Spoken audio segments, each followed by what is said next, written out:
ને મોટી ઉંમરે પગે વાહ થયેલો. ભાવનગરના એક વૈદ્યની દવા ચાલતી હતી. તે 2 રૂપિયાની દવા આવે, 30 પડીકા વાળે. મારા બચ્ચા એટલે 2 રૂપિયાની દવા આવે ને એના 30 પડીકા વાળે. 30 પડીકા વાળે તે દરરોજ એક પડીકી લે. અને વૈદ્યની દવા એવી હોય કે તમે ચાલુ કરો ને એટલે 6 મહિના વર્ષ જે લેવાની વચ્ચે જો ખંડિત થાય ને તો પાછી એકથી શરૂ કરવાની. એટલે સેવામાં રહેલા સંતો અને વિશેષ કરીને આપણા હક્કા બાપુ જે અત્યારે છે એ જરા વધારે ચિંતા ધ્યાન રાખે. 2-3 મહિના સુધી સળંગ દવા લીધી ને એકવાર એવું બન્યું કે 28 પડીકી પૂરી થઈ, 2 પડીકી બાકી છે. ભાવનગરથી દવા આવી નથી. એટલે પછી સેવકોને ચિંતા થાય કે હવે જો દવા નહીં આવે તો પાછી 3 મહિના તો પૂરા થઈ ગયા, એકથી પાછું 6 મહિના કરવું પડશે. એટલે તે વખતે કઈ તમારા બધાના રમકડા હોય છે ને એવા તો હતા નહીં, ટેલિફોન તો કે ફોન કરી દઈએ કેવું કઈ. એટલે પછી શું કરવું એમ કરતા કરતા તપાસ કરીને અને એ વૈદ્ય કહેલું કે બહુ જ જો એવું થાય ને તો એ બોટાદમાં પણ આ જગ્યાએ દવા મળે. એટલે બોટાદ માણસ મોકલો, તપાસ કરી તો કે હું 3 રૂપિયા લઉં, દવા આપું પણ 3 રૂપિયા લઉં. હવે શું કરવું? એટલે પછી તો 1 પડીકી બીજી જતી રહી, 1 જ બાકી છે.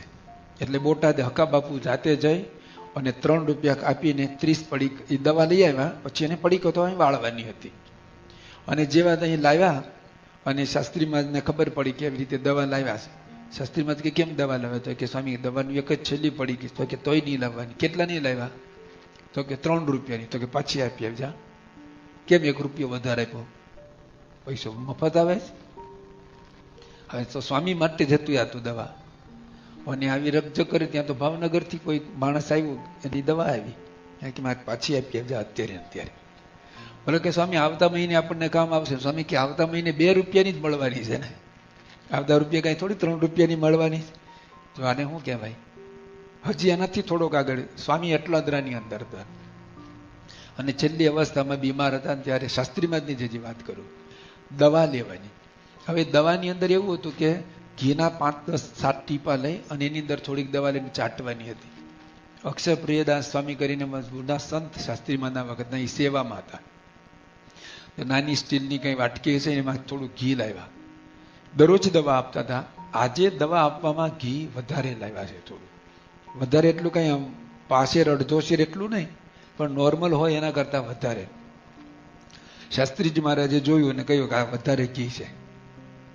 તો એને કહ્યું સ્વામી હવે એમાં શું વાંધો છે? ઘી જ છે ને, કઈ બીજું તો છે નહીં ને. શાસ્ત્રીમાં કે દેવામાં કીધું છે ને કે 5-7 ટીપામાં જ લેવાનું. તો કે આટલું વધારે ઘી નહીં. તો કે સ્વામી આમાં કઈ બીજું કઈ નુકસાન નહીં કરે. શાસ્ત્રીમાં કે વધારાનું ઘી મારે ન લેવાય, આ વધારાનું છે ને એટલું તમે પાછું મૂકી આવો. એ સંતો બહુ સારા હતા, મારા જેવા આળસુ કે ઓલા નહીં હોય એવા. પણ આટલામાંથી હવે એટલું 5-7 ટીપા કેવી રીતે કાઢવું? એટલે એને થોડીક રકઝક કરી. શાસ્ત્રી મહારાજ કે નહીં, મારે હાથે ન બગાડ થવો જોઈએ, વધારે ન લેવાય. અને બગાડ શબ્દ આવ્યો ને એટલે એ સંતે સમયાની અંદર રસોઈ થયેલા વાસણ સામે પડ્યા હતા અને કોઈ જોવા હતા કડાયું કેટલું ઘી ચોટ્યું. કંઈક શીરો બનાવ્યો નહીં, ધાર ઉપર થોડુંક તો ચોટે ને, કે જુઓ કેટલું છે. શાસ્ત્રીજી મહારાજે આમ કપાળ ઉપર હાથ કર્યો. એ કે મારી જવાબદારી નહીં, મારા નિમિત્તે મારા હાથથી બગાડ ન થાય એટલું જ મારે જોવાનું. આ મમત્વ, આ ગરદણી જોઈને મંદિરનું બગડે તો એ સહન નથી કરી શકતા, પણ પોતાના હાથથી ન બગાડ થવો. આપણે મમત્વ ધારીએ ને તો કોકના હાથથી બગાડ થયો હોય ને તો પછી છે ને આમ તો આપણને દેખાવું તો જોવે. મંદિરના ધણી તરીકે આપણને મંદિરમાં કોઈ પણ વસ્તુ બગડતી હોય સુધરતી હોય 2 દેખાવી જોઈએ. ઘણી વાર આપણે એવા ઘર ધણી હોય કે આપણને બગાડ થતો ને એટલું દેખાય, સારું કાંઈ ના દેખાય. મંદિરમાં જેટલી વસ્તુ સારી હોય ને એની કોઈને વાત ન કરીએ એવી ન દેખાય. અને કંઈક પણ વસ્તુ ખરાબ થઈ હોય ને તો દેખાય. તો આપણે સમજવું આપણે ઘર ધણી નથી, કહેવાય નહીં મારે એવા છીએ.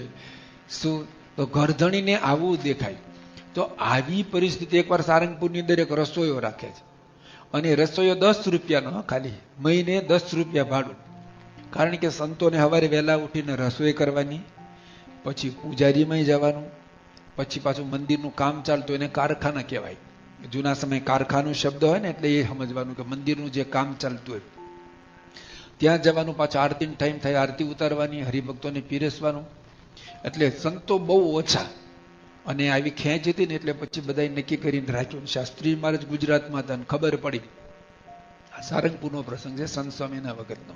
સંત સ્વામી એ વખતે ભંડારીમાં હતા અને પૂજારીમાં હતા, બે સેવા. એટલે 10 રૂપિયાનો રસોઈયો રાખ્યો ને સ્વામીને ખબર પડી ને સ્વામીએ તરત કાગળ આપ્યો કે રસોઈયોને આપણે ના પાડી દો, કે રસોઈયો ન જોવે, આટલા બધા સંતો છે ને ક્યાં એટલા બધા હતા. એક બાજુ જો આવું મમત્વ છે, પણ બીજી બાજુ એવું પણ એના મનમાં છે. એ જ શાસ્ત્રી મહારાજ અટલાદરમાં છેલ્લી અવસ્થામાં જે વાત કરી દવાને હતા, ત્યાં બીમાર હતા, અને તમારા જેવા પરદેશથી કોઈ હરિભક્તો આવ્યા, કાજુ, બદામ, દ્રાક્ષ આવી તેવી બધું ફ્રૂટ, ડ્રાય ફ્રૂટ્સ લાવ્યા ને, એને અરે કેસર લાવેલા, અને કેસર ત્યારે લૂઝ પેકેટમાં આવતું હતું. સ્વામી આગળ બધું ભેટ કર્યું, મૂક્યું, સ્વામીએ જોયું, પછી કોઈ એટલામાં હતું નહીં એટલે સ્વામીએ લઈને પલંગને નીચે મૂક્યું. તો બીજા બધા તો પડી ગયા હતા, કેસર તો લૂઝ હતું ઓલા પેકેટમાં. તો શાસ્ત્રી મહારાજના પલંગ નીચે આવડો લોટો રહેતો હતો, સ્વામિનારાયણીયો લોટો. કોઈ કે દર્શન કર્યો છે, આવડા મોટા લોટા હોય, કોઈ ગઢડા ગોંડલ દર્શન કરવા જાય ને, પ્રસાદીની વસ્તુઓ મૂકીને એમાં રાખેલા હોય છે. તો શાસ્ત્રીમાં એ કેસર છે લોટામાં નાખ્યું, અને એમની બીમાર અને છેલ્લી મોટી અવસ્થાની બીમારી હતી ને, એટલે રામચંદ્ર કાકા અને આપણા સ્વામિનારાયણ પ્રકાશના આદ્યતંત્રી ખેંગારજીભાઈ, એવા 2-4 હરિભક્તો સ્વામીના રૂમમાં ત્યાં નીચે બધે હુઈ જતા. ખેંગારજીભાઈ ચૌહાણ, જે આપણા સ્વામિનારાયણ પ્રકાશના આદ્યતંત્રી, એ ત્યાં સૂતા હતા ને એને કંઈક પેટમાં ગડબડી થઈ, અને ઓચિંતાનું એને ટોયલેટ જવાની ઈચ્છા થઈ, અને પલંગ નીચે જે લોટો હતો ને ઉપાડ્યો એને. હવે લોટો લઈને તો ઉપડ્યા, અને રસ્તામાંથી પેલું પાણીનું ઓલું ભરી રાખતા હતા ને એને ભર્યો. અત્યારે અટલાદરા મંદિરમાં જોયું ને એવું નહોતું ત્યારે, તો આજુબાજુ બધે આવળ બાવળ જ હતા. એટલે થોડાક આમ દૂર જઈને બેઠા. બહુ ફોર્સ ઉતાવળ થયેલી એટલે તો બહુ દૂર જવાય નહીં. અને પછી ત્યાં બેઠા, અને વિધિ પૂરી થઈને પછી એને પાણી લીધું. પણ આજે જિંદગીમાં પહેલી વાર ગંધને બદલે સુગંધ આવવા લાગી. અને પછી એને કંઈક ખ્યાલ આવ્યો કે આમાં સમથિંગ રોંગ કંઈક છે, પણ હવે કરે હું? હવે તો એમાં કઈ બીજું થઈ જ ન શકે. અને એને હાથ જુએ ને તો હાથ આખી સુગંધથી મગમગે. આ તો પહેલી વાર આવું બન્યું, આવો પ્રોગ્રામ તો કોઈ ન કરે ને. અને પછી તો એ જે ગભરાઈ મનમાં કે કંઈક થઈ ગયું છે, બફાઈ ગયું કંઈક. પણ હવે તો જે થયું એ થયું. અને એને ખબર છે કે આ શાસ્ત્રીજી મહારાજના પલંગ નીચેથી હું લોટો લાવું છું ને એમાં કેસર હતું, અને કેસરથી આવી રીતે આ પ્રોગ્રામ મેં કર્યો. પછી એને ખબર કે શાસ્ત્રીમાં 2 રૂપિયાની દવા 3 રૂપિયામાં આવી પાછી મોકલાવીને રસોઈયો પાછો મોકલાવ્યો છે, અને ઘી દવાની અંદર 5 ટીપા ઘી વધારે આવ્યું. તો હવે આમાં શું કરશે કહો? બિચારા ગભરાતા ગભરાતા સ્વામી પાસે આવ્યા. શાસ્ત્રીજી મહારાજ એક પણ શબ્દ ન બોલ્યા. સ્વામી કે કઈ વાંધો નહીં, આખું જગત નાશવંત છે. તો ત્યારે મમત્વ નહીં હોય ને, કેસર તો કઈ થોડું મફત આવે છે. પણ આવી રીતે જે મમત્વથી સમજીને વિવેકપૂર્ણ વર્તન કરીએ ને, એ ઘરધણી. ઘરધણી એટલે ઘરનો માલિક, એટલે કે આપણને કોકને ખખડાવવાનું લાયસન્સ છે, એ ઘરધણી નહીં. મોટા ભાગે આપણે ઘરમાં ઘરધણી તરીકે શું હોય કે છોકરો પાણીનો ગ્લાસ લાવ્યો ને ઢોળો તો એક ધોલ મારી દે, આ ઘરધણી. કારણ કે ઘરના ધણી છીએ ને, આપણે ન મારીએ તો કોણ મારે? ક્યારે માંડ લાગમાં આવ્યો ને, એવું નહીં. ઘરધણી હોય તો ઘરની બધી જ વ્યક્તિનું સંપૂર્ણ એ ધ્યાન રાખે. બાપા ને ઘરધણી જુઓ, એ મંદિરની અંદર નીકળે તો રાહો ભરવાડ હોય ને એને પણ એટલા પ્રેમથી બોલાવે, એને મળે, એનું કામ પૂછે, અને એને કંઈક સારું કર્યું ને એની પ્રશંસા કદર કરે. અને ખરેખર ઘરધણી સારો હોય ને એ તો શું કરે, ઘરના કોઈ પણ સભ્યથી કંઈ પણ સારું થયું હોય ને એને મોટિવેટ કરે, એને આગળ લાવે. અને કંઈ એની ભૂલ થઈ હોય ને તો એને ક્ષમા આપે. કારણ કે મોટો માણસ છે તો એનું મન મોટું હોય ને એવી રીતે પેટ ઉદર પણ મોટું હોય, અને બધી રીતે એની વિશાળતા હોય. માણસ માત્ર ભૂલને પાત્ર કોઈ નથી. કંઈક ભૂલ થઈ હોય તો આવી રીતે ઘરધણી હોય ને કાંઈ આમ પાછળ હાથ દઈને આમ ફરે નહીં, આંટા ન મારે. તો મંદિરની આવ્યા ને કાંઈક એવું બગડતું હોય ને તો છે ને પોતે જ મંડી પડે. બાપા પોતે બોચાસણની અંદર હતા. ગુરુ પૂર્ણિમાનો દિવસ છે, પ્રમુખ સ્વામી મહારાજ. અને એ વખતે એવું હતું કે જેટલા ભક્તો આવ્યા ને બધા બાપાનું પૂજન કરે. તમે જોજો જૂના કોઈ ફોટામાં આટલો ચાંદલો થયેલો હે, આખું કપાળ છે ને આટલો ચાંદલો થઈ ગયો હોય. બધા ચાંદલો કરવા, કોઈક અહીંયા કરે, કોઈક આમ કરે, કોઈક ઉપર કરે. તો બાપા જે લગભગ સવારે સભામાં આવ્યા ને તે બપોરે 1 વાગ્યા સુધી સભા ચાલી, પછી પૂજન ચાલ્યું. લગભગ 2:45 વાગવા આવ્યા છે. એને બરાબર બાથરૂમ લાગે નહીં. અને બાથરૂમમાં એવું હોય કે આપણને જ્યાં સુધી બેઠા ને બીજી પ્રવૃત્તિમાં ખબર ન પડે, ઊભા થાય ને લાગે ને એટલે પછી ભાગવું પડે. બાપા તો નજીક જ બોચાસણ સભા મંડપની બાજુમાં જે અત્યારે છે ને ત્યાં જ ગયા જનરલમાં. ત્યાં સુધી તો બધા સાથે આવ્યા, ત્યાં અટક્યા ઊભા. અંદર ગયા અને થોડોક સમય થયો પણ આવ્યા નહીં, વાર લાગી. સંતોએ કીધું કે ઘણા સમયથી બેઠા ને થોડોક વધારે સમય. પણ પછી તો અંદર પાણીનો અવાજ આવતો એવું જોયું અને સંતો નજીક જઈને જોયો ને તો બાપા તો ધોતિયું ઊંચું કરી, કછોટો મારી અને ત્યાં સાવરણો પડ્યો હતો. એ બાથરૂમનો બ્લોક સાફ કરવા લાગ્યા. કેમ સાફ કરવા લાગ્યા છે? કે વિડીયો વાળો હતો તો કોઈ પ્રેસ રિપોર્ટરને બોલાવ્યા હતા? કોઈ નહોતું ત્યાં. ઘર ધણી છે ને, એને જોયું કે સમયાની અંદર બધા આવ્યા ને કોઈ પાણી ચાલુ ન કર્યું, દુર્ગંધ મારતું હતું, તો એમણે સારું શરૂ કરી દીધું. પણ આ ઘરધણીનું લક્ષણ છે કે જ્યારે જ્યાં એવું કંઈક કામ હોય અને એ આપણને દેખાય ને તો એ કહેવા જાય, ફરિયાદ કરવા જાય. એને ફરિયાદ ન કરે પણ એ પોતે જ કરી લે. એવી નથી વડીલો હોય ને કોઈક ન કરી શકે એવું હોય તો કોઈ યુવાન વર્ગને ચીંધે, અને ચીંધે ને ત્યારે આપણે પણ એવી રીતે રહીએ કે કદાચ કોઈક વડીલ આપણને કહે તો બહુ આપણે સહર્ષ, આપણે મોટા ભાગ્ય માનીએ. એમણે સેવાની વાત કરી ને, નીચી ટેલ મળે તો, કોઈને આવડે છે? મુક્તાનંદ સ્વામીની પંક્તિ છે, નીચી ટેલ મળે તો ત્યાંથી ભાગજો. નીચી ટેલ મળે તો માને ભાગજો. મોટા ભાગ આપણને માનવાના કે આપણને પણ આવી કંઈક સેવા કરવા મળી. તો એ ઘરધણીનું લક્ષણ. એટલે ઘરધણી પોતે મમત્વથી ઘરમાં રહે. એટલે આપણે ઘર એટલે મંદિર સમજીએ, મંદિર એટલે ઘર અને ઘર એટલે મંદિર. જો ઘરમાં આવા સારા સંસ્કાર નહીં હોય તો મંદિરમાં પણ નહીં રહે. અને મંદિરમાં સારા સંસ્કાર મળ્યા તો ઘરમાં પણ ફાયદો જ થવાનો છે. બંને એકબીજાની સાથે સંબંધિત છે. ઘરમાં અને મંદિરમાં આપણું એક જ સરખું જીવન હોય. ઘણા એવા છે કે ઘર મંદિરની અંદર બહુ સારી સેવા કરે, સંડાસ બાથરૂમ સાફ કરે ને બીજું ત્રીજું બધું જ કરે ને ઘરની અંદર તો પાછા ધણી તરીકે જ વર્તે છે ઘરમાં. એ ઘરમાં પણ આવી રીતે જેવી સેવા મંદિરમાં કરીએ એવું જ ઘરમાં કરીએ ને તો બાપાનો ગુણ આવે. ઘરમાં એકાદ જણ સત્સંગી ન હોય ને એને સત્સંગ થાય. ખાવું પીવું બેસવું સૂવું જોવું, ચાલ્યા જવું કેવળ નાવું ધોવું, ભક્તોની એવી સઘળી ક્રિયા, કુસંગી દેખી સતસંગી થાય. જેના જેના ઘરમાં 1-2 વ્યક્તિને સત્સંગ ના હોય એને સત્સંગ કરવો હોય ને તો આ બધી પંક્તિ લખી લો નોટબુકમાં. નોટમાં નહીં, હૃદયમાં લખો ભાઈ. નોટમાં પછી ભૂલાઈ જાય, ભૂસાઈ જાય, નોટ ક્યાંક પડી રહે. ખાવું પીવું બેસવું સૂવું જોવું, ચાલ્યા જવું કે વળી નાવું ધોવું, ભક્તોની એવી સઘળી ક્રિયાય, કુસંગી દેખી સત્સંગી થાય. કુસંગીને જોઈ અને સત્સંગમાં આવવાની ઈચ્છા થાય. આપણું વર્તન જ વાતો કરવા લાગે. તો ઘરધણી એવી રીતે મમત્વથી રહે. બીજી એક વાત, એક મમત્વ ધારીએ, બધી જ પ્રકારનું કરકસર યુક્ત જીવન જીવીએ. હે બાપા છે ને સમય ટિશ્યુ પેપર વાપરે છે તો 2 પેપર આવ્યા ને એક પાછું આપી દે. અમેરિકાની અંદર બાપા 1977 આવ્યા ને ત્યારે તો દાંત સારા હતા. અક્ષર પુરુષ સ્વામીએ બાપાને દાંત ખોતરવાની સળી આપી. બાપા હાથમાં લેતા હશે ગમે તે કારણ સળી નીચે પડી. અક્ષર પુરુષ સ્વામીએ બીજી આપી. બાપા કે પહેલી નીચેથી લાવો. એ કે બાપા નીચેની ન વપરાય, યુઝ એન્ડ થ્રો કહેવાય. આજમાં નીચેની સ્વામી કે ધોઈને લાવો, જાઓ. ન વપરાય ને તો ધોઈને લાવો. બીજી સળીની એ જ સળી વાપરી. હા આપણા ગુરુ છે. આટલી હદ સુધી કરકસર કરે છે. તમે જો સમયામાં મોતી ભરડે એ હરિભક્તોના માટે નાનું મોટી 1 દિવસ માટે જ રહેવાનું આવવાનું હોય ને તો એને માટે સંપૂર્ણ વ્યવસ્થા કરાવે. તો એ પણ એક ઘરધણીનું જ લક્ષણ છે કે જ્યારે વ્યવસ્થા કરવાની હોય ત્યારે પછી કંજુસાઈ કરીને બે, એવું નહીં.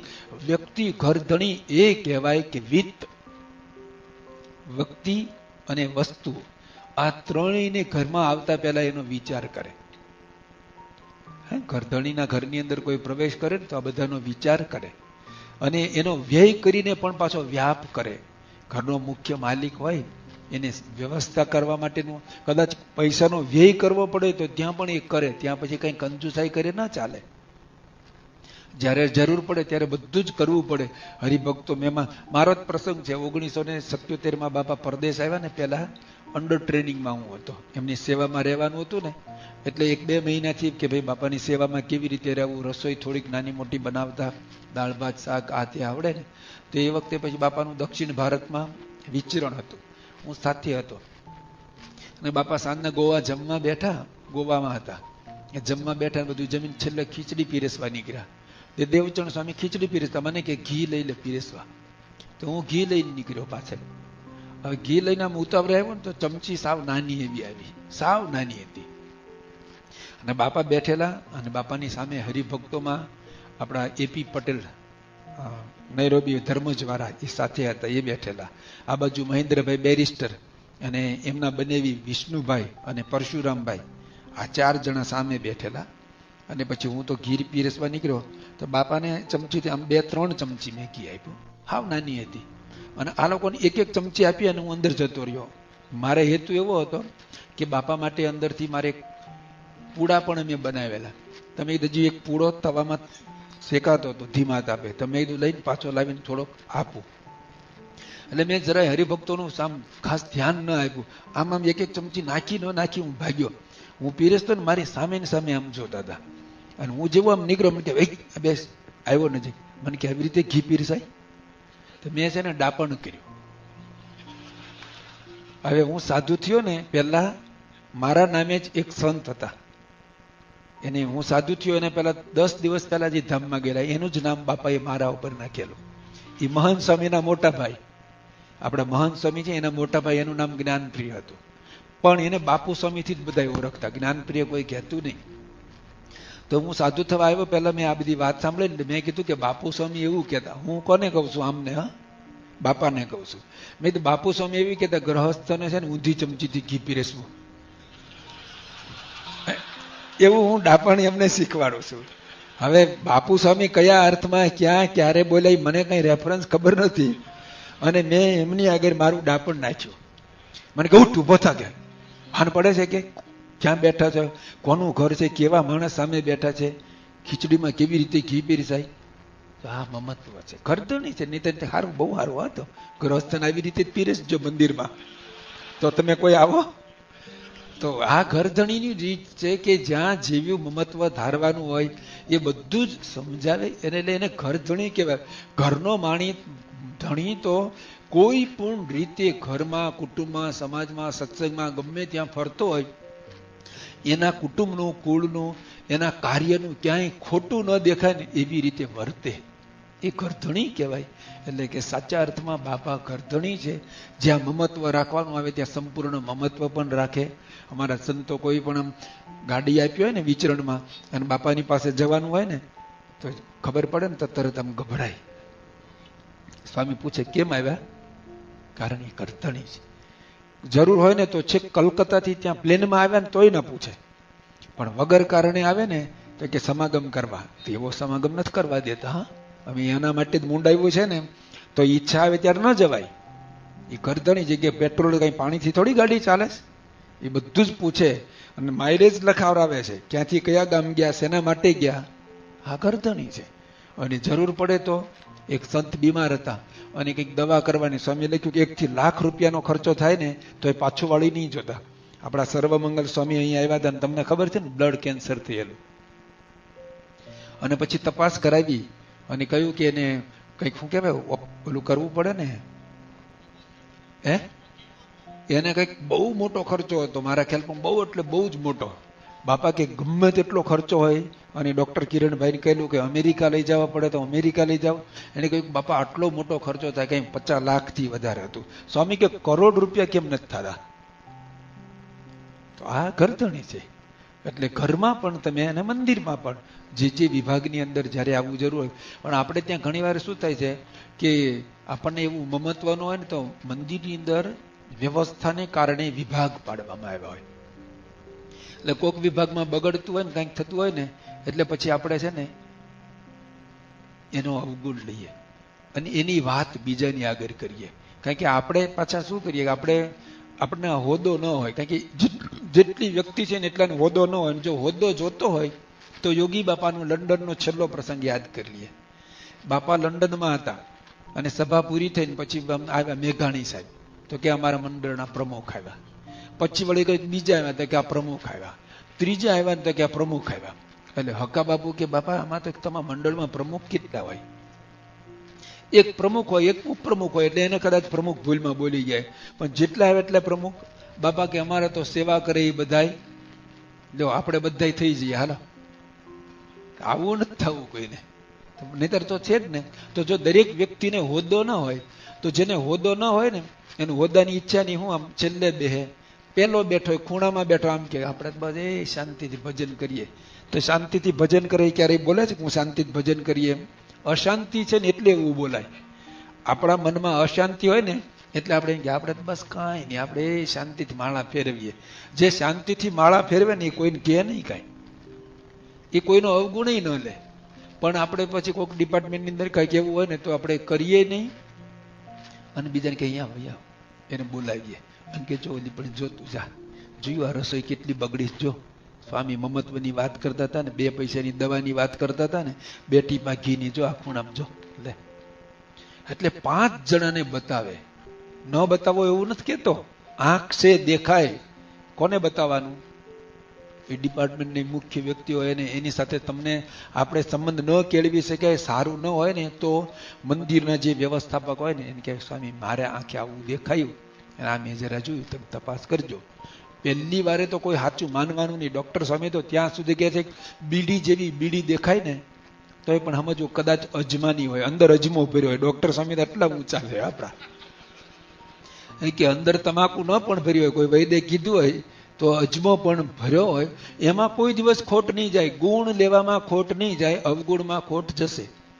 તો આની માટે થોડીક દ્રષ્ટિ બદલવી પડે અને આવા કરધણી આપણે બધાએ થવાનું છે કે મંદિરનું આવું આપણને મમત્વ રહે, આપણે એના પ્રત્યે હેત પ્રીત રહે, કોઈનો અભાવ અવગુણ ન આવે. મંદિર નાનો મોટો કંઈ એવું બગાડ થતું હોય તો આપણે પણ આ પ્રમાણે સાચવી લઈએ અને આમ કોઈને જણાવવા પણ ન દઈએ.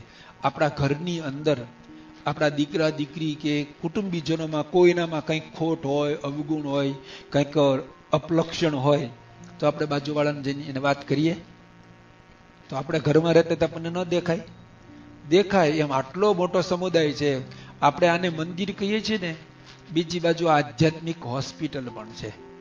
હોસ્પિટલની અંદર કોણ કોણ આવે? 2 જણા આવે, એક માંદા ને બીજો જોવા વાળો. એ જોવા વાળો આવે ને ત્યારે અડધો માંદા જેવો જ થઈ જાય. આ બધાને જોવે ને એટલે આમ એકદમ ઢીલો થઈ ગયો. કઈ ઓલા મિલિટરીના માણસની જેમ હોસ્પિટલમાં નહીં ચાલે. જોજો તમે હાલે ને તો ધીમો ધીમો ચાલશે હોસ્પિટલમાં આવે એટલે. તો હોસ્પિટલની અંદર તો ગુમડું થયું હોય ને દેખાય, ગુમડું થયેલું ને દેખાય, પણ કિડની પથરી હોય એ દેખાય કઈ બારે? એ તો પેલા લોકો માંડમાં નામ કુલું કરે ત્યાં જ દેખાય છે. આમાં ઇન્ડિયામાં તેવું હોય તો દેખાય નહીં. એવા એક્સરે પાડે, કઈ દેખાય જ નહીં. તો કહેવાનું શું છે કે આવું બધાને દર્દ તો હોય જ, એ જ હોસ્પિટલમાં આવ્યા.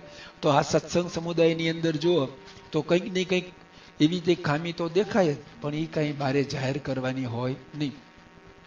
એમ આપણે કોઈને ક્યાં પગાર આપીએ છીએ? એ તો બધાનો આભાર માનવો પડે કે આ દેશની અંદર અહીંની વાત કરો ને, આ તો તમને જે તમે જમો છો, રસોઈ બનાવે છે, જે મંદિરની સ્વચ્છતા સાફ રહે છે ને, કલ્પના બહારની વાત છે. મુંબઈમાં તો મને લાગે છે બધા વીઆઈપી ટ્રીટમેન્ટ ભોગવે. અહીંયા તો તમે જો મોટા મોટા ડોક્ટરો, આટલો બધો પગારદાર, આટલી મોટી સેવા કરવા વાળા, એ બધા નીચે બેસી જાય, પીરસવાનું, ક્લિનિંગ કરવાનું, હા તે બધું જ નાની મોટી એક સેવા. આખા મંદિરની અંદર એક પણ પગારદાર માણસ નથી. આવી તો એક સંસ્થા હે, કોઈની તાકાત નથી આવી સંસ્થા ઊભી કરી શકે જેમાં એક પણ માણસ પગારદાર ના હોય. મને તો હું કહેવા ખાતર નથી કહેતો, આમ અંતર ફૂલે છે. અહીંયા આવ્યો ને જોઉં છું, મેં બાપાને પહેલા જ કાગળમાં લખ્યું કે મને લાગે છે કે 26 વર્ષ પછી અહીંયા આગળ અહીંયા મારે આવવાનું થયું, પણ હું જોઉં છું અહીંયા એક દિવ્ય સત્સંગ છે. દેશમાંય સત્સંગ છે, દેશમાં નિષ્ઠાવાન સમર્પિત હરિભક્તો છે, પણ સેવાનું જે પાસું છે ને એ અહીંયા ગજબનું છે. અમે સંતો પણ પાછા પડીએ ને એટલી ગજબની સેવા તમારામાં છે. એવું સમર્પણ છે અને બધું જ એવું અદ્ભુત છે. એના માટે તો કહેવાનું કોઈ રહેતું જ નથી. પણ આ તો એક ઘરધણી તરીકેની વ્યાખ્યા કે સમજણની વાત આવી, તો આપણે જ આગળ વધવું હોય એટલા માટે કે કોઈ પણ વિભાગની અંદર મંદિરમાં નાનું મોટું એવું હોય તો કોઈની સાથે ચર્ચા ન કરીએ, ન જેની ઓલી હોય એને તો વાત જણાવીએ નહીં. ડાબો હાથ જમણા હાથ ન જાણે એવી રીતે આપણને કંઈક દેખાયું હોય, દેખાય ને એ સારું કહેવાય. જો બાપા પોતે એવું કહે છે કે હું સમયમાં છેલ્લી મિનિટે આમ આવું ને અને દરેક ડિપાર્ટમેન્ટમાં આટો મારે, આમ આપણી પણ ઈચ્છા છે બાપા આવીને એકવાર જોઈ લે તો સારું. પણ જે ડિપાર્ટની અંદર જે મુશ્કેલી હોય ને એને તરત ખબર પડે. પણ એ પાછા કેવા છે, ઘણા એવા હોય કે મુશ્કેલી હોય ને એ દેખાય ને ઊભો કરીને પછી હાલતો થાય, એટલે માણસ મૂંઝાય. બાપા કેવા છે કે મુશ્કેલી એને દેખાય અને એની સાથે જ એનું સોલ્યુશન પણ દેખાય. તો આપણને એક વાર એવું દેખાય ને મુશ્કેલી, તો આપણે એ ઉપાડી લઈએ એટલે સોલ્યુશન ન થાય તો મુખ્ય માણસને જણાવીએ કે ભાઈ આવું છે. એક સંત પતરાવાળાની ગાડી લઈને નીકળ્યા અને આગળ જતા હતા, વજન વધારે હતું, આમ ચડાણ હતું. હવે શું કરે, સ્વામીશ્રી આમ જોવે છે કે આટલું બધી સેવા કરે છે, અને જોતા હતા ને પેલા સંત પણ રાજી થયા કે વાહ હું સેવા કરું છું, બાપા સંસ્થાના ધણી એને મારી સેવાની જોઈ એને આનંદ થયો. પણ એ જોતા હતા ને બરાબર સામે ચડાણ હતો, આમ કહેતા હતા, એને ખબર પણ ન પડે. બીજી બાજુ સ્વામી આવીને જોડાઈ ગયા અને ગાડી આમ આગળ ખેંચાઈ ગઈ. આ ધણી એવી રીતે જે ડિપાર્ટમેન્ટની અંદર જે કોઈ સેવા કરતો હોય. સવારે પાર્કિંગની વાત કરી હતી, સૌથી મોટો અહીંયા પ્રશ્ન અથવા મનની અંદર આવું આવે પાર્કિંગનો. તમારે આ હવે પ્રેક્ટિકલ થોડીક વાતો આવી. આપણે જ્યાં ગાડી પાર્ક કરવી હોય અને ત્યાં એક બે જગ્યાએ જવું આપણને દેખાય અને એ સમયે કાર્યકર્તા સ્વયંસેવક પાર્ક ન કરવા દે ત્યારે શું થાય? યોગીનો માર્ગ વિચારો લો, ત્યારે શું થાય? થાય કે નહીં? પણ ત્યારે છે ને એવું હોય, એને સંતોએ કહી રાખ્યું હોય કે બે મોટા મહેમાન આવવાના છે, અથવા તો સત્સંગમાં જ કોઈ ઓલું તમારે સાયકલ જેવું દોરેલું હોય ને, એ તો 2-3 જ જગ્યા હોય ને ડિસેબલનું. આમ એક માણસ આમ દોરેલું જ હોય બધી જગ્યાએ, તમે જો એ હોય જ અહીંયા ફરજિયાત. પણ હવે એવી જગ્યાએ બીજી 2 ખાલી રાખી હોય, કોઈ મહેમાન આવવાના હોય, વિશિષ્ટ વ્યક્તિ આવવાના હોય, એમને કહી રાખ્યું હોય, તમારામાંથી જ કોઈએ કહ્યું હોય કે ભાઈ સ્વામી આવા એક વ્યક્તિ આવવાના છે તો જરા એને પાર્કિંગ હાથે ધ્યાન રાખજો, અને રાખ્યું હોય ને સ્વયંસેવકે જગ્યા રાખી હોય અને આપણને ન પાર્ક કરવા દે, એટલે આપણને થાય જો જગ્યા હતી ને ન કરવા દીધું. એ સમયે સ્વયંસેવકે બી સમજવાનું હોય ને આપણે સમજવાનું હોય.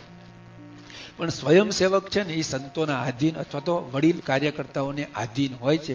આવી નાની મોટી ઘણી બધી વસ્તુઓ આવે તો એ બધામાં આપણે સમજી આવી ગયા વિવેકની આવ્યા તો એ બધામાં સમજીને પછી જો આપણે કાર્ય કરીએ તો આપણને એમાંથી શું છે, આનંદ રહે, સુખ રહે. નહીતર તો આવું મોટું કાર્ય ચાલતું હોય ને ઘણી બધી ઉણપ, ખોટ, ખામીઓ દેખાય. એ બધી જ ઘરધણી તરીકે આપણે જોવા જઈએ કે ઘરનો ધણી એટલે મારે વિઝિટ મારવાની છે, અને વિઝિટ મારવું એટલે મને દેખાવું જોઈએ. તો છે ને આપણે છે ને કચરાથી ભરાઈ જઈશું. આવી બધી ઉણપો આપણામાં આવે ને તો એનાથી આપણે પછી ભગવાનનું સુખ ન લઈ શકીએ. તો ઘરધણીનું આ લક્ષણ કહેવાય. યોગીજી મહારાજ ગોંડલમાં હતા, દિવાળીનો સમય, અને રસોઈ માટે એ વખતે લાકડા આવતા હતા. ચૂલામાં લાકડા નાખીને રસોઈ કરવાની હોય બળતણ તરીકે. તે ખટારો ભરીને આવે, એક ખટારો, બીજો, ત્રીજો, 5-10 ખટારા કંઈ આવવાના. 4-5 ખટારા આવ્યા ને બાપા પર કેટલા લાકડા આવ્યા હતા કેટલા, અંદર લખ્યું હોય 500 બણ ફલાણું ઢીકડું, તો એના ઉપર વાઉચર ઉપર સહી કરી આપે. યોગી બાપા કે લાકડા કોઈ જોખો છો? હવે ખટારો ભરીને લાકડા આવ્યા એની કેવી રીતે જોખવા? તો કોઈ કે બાપા આપણે જે સત્સંગી છે ને એ જ મોકલે છે ને આવી રીતે. સ્વામી કે ભલે સત્સંગી મોકલે પણ ભરવાવાળા તો જ્યાંથી આવે ત્યાં થોડા સત્સંગી હોય. તો કે ના આમાં તો હું બરાબર આખો ખટારો ફૂલ ભરેલો હોય. બાપા કે નહીં જોખો. અને ખરેખર લાકડા જોખ્યા લખ્યા હતા ને એના કરતા 120 મણ ઓછા નીકળ્યા. એ જોખાવ્યા. તો આ પણ એક ઘરધણી છે. તો આવી રીતે આ પુરુષોએ પણ કર્યું છે. અને એની સાથે તમે જુઓ કે બપોરે 2 વાગ્યા ને તામ રાહ જોવે, જમ્યા ના હોય. તો ગોંડલ બાજુ આ બધું સ્ટેશનેથી ટ્રેન આવે ને એની રાહ જોવે, અને ટ્રેનની વિસલ વાગે ને ત્યાં સુધી જમે નહીં. અને પછી કોઈક માણસ આવે, મહેમાન 2-3 ઉતરે ને તો રાજી થાય. 2 વાગે કોઈ મહેમાન આવે, વહેલી સવારે 3:30 વાગે જાગ્યા હોય, એને 2 વાગ્યા સુધી જે સુવા મળે નહીં, તો એને રાજી થવાનું હોય. પણ આ ઘરધણી છે ને, મંદિરની અંદર કોઈ પણ માણસ આવ્યો હોય ને, કોઈક કંઈક મારે મોડું ખાવું તોય રાજી થાય, કોઈક આને દૂધ જોવે તો રાજી થાય. એ ઘરધણી. અમારા જેવા તો કંટાળે. બપોર 2 વાગે કોઈ દૂધ માગે ને તો ના પાડે, અથવા એને બીજો ઉપાય બતાવે કે અત્યારે દૂધ ન પીવાય, દૂધ બગડી ગયું હોય. સવારનું દૂધ અત્યારે બગડી ગયું હોય, ખાટું થઈ ગયું હોય, સામું તકલીફ કરે, એને જ્ઞાન આપી દે, દૂધ ના આપે. એટલે ભાઈ જ્ઞાન ને જ જોઈતું, દૂધ આપ ને હમણે. પણ યોગીજી મહારાજ છે ને, એટલે આપણા જે ગુરુ પરંપરામાં છે એની સામે જ જો આપણે દ્રષ્ટિ રાખીએ તો એનું જીવન પ્રેરણાની પરબ છે.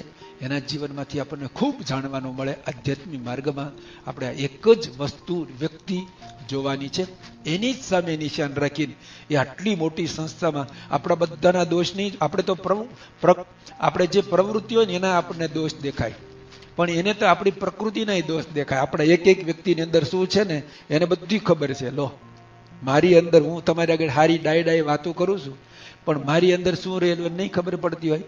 હવે આપણે એના પગ દબાવવા નામ મારે હાર ઉભો થા, શું જોઈને પગ દબાવવા આવ્યો તો? પણ આપણને બધાને નભાવે છે ને. તો એવી રીતે ઘરધણી એ કહેવાય.